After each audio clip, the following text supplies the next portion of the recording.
गांव में आई short dress पहनने वाली बहू।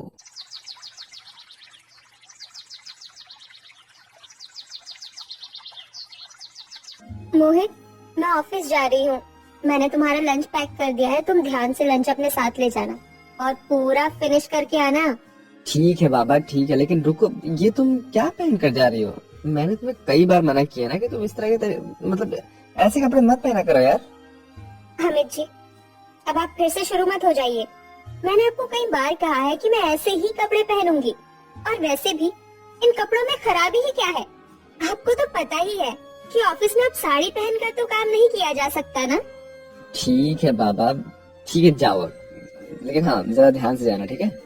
ठीक है। ऐसा कहकर सुनैना ऑफिस के लिए निकल जाती है। दरअसल ये कहानी है सुनैना की। अमित और सुनैना ने 1 साल पहले ही अपने परिवार वालों के खिलाफ जाकर लव मैरिज किया था। सुनैना काफी मॉडर्न ख्यालों की लड़की थी। वो इस मॉडर्न युग के हिसाब से अपनी जिंदगी को जी रही थी। उसे शॉर्ट ड्रेस पहनना और नए नए कपड़ों को ट्राई करने में बड़ा ही मजा आता था। अमित और सुनैना की जिंदगी काफी अच्छी चल रही थी।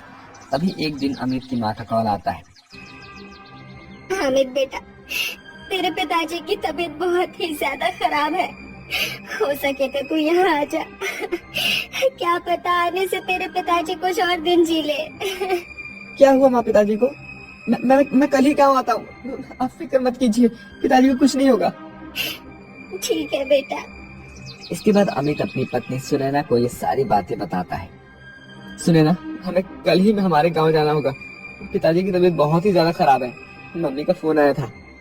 ठीक है, फिर मैं पैकिंग कर लेती हूँ। कल हमें सुबह ही निकलना होगा ना? हाँ, और सुनैना, हो सके तो तुम यार वो साड़ी पहन लेना प्लीज। वहाँ ऐसे शॉर्ट ड्रेस सही नहीं लगेगा ना।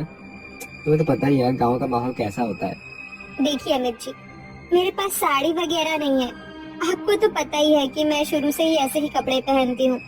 तो अगर आप ऐसा कह रहे हो तो मैं फिर गांव नहीं जाऊंगी, और अगर जाऊंगी तो मैं इन्हीं कपड़ों में। ठीक है बाबा, ठीक है, अब तुमसे भला कौन जीत सकता है ना? तुम एक काम करो, तुम बैग वगैरह पैक कर लो। ठीक है। इसके बाद अगली सुबह सुनैना और अमित अपने कार से गांव के लिए रवाना हो जाते हैं। वो दोनों कुछ समय बाद अपने गांव पहुंच जाते हैं। वहां दामिनी उन दोनों का स्वागत करती है। माँ आप तो कह रहे थे कि पिताजी बीमार हैं, लेकिन पिताजी तो यहाँ बिल्कुल ठीक है, तंदुरुस्त लग रहे हैं।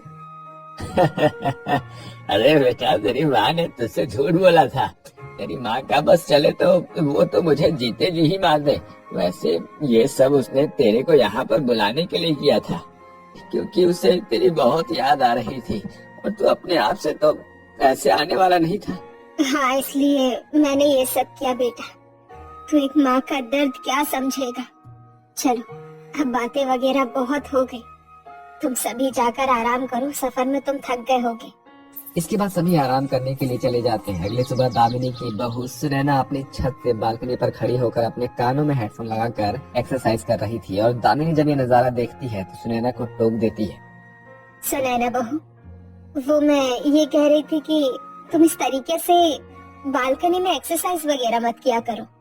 ये गांव है, तुम नहीं जानती हो, यहाँ बहुत से ठरकी लोग रहते हैं। यहाँ के लोग दूसरे के घरों में झांकना, उनकी बहू बेटियों को ताड़ना, यहाँ के ठरकी लोगों की आदत है।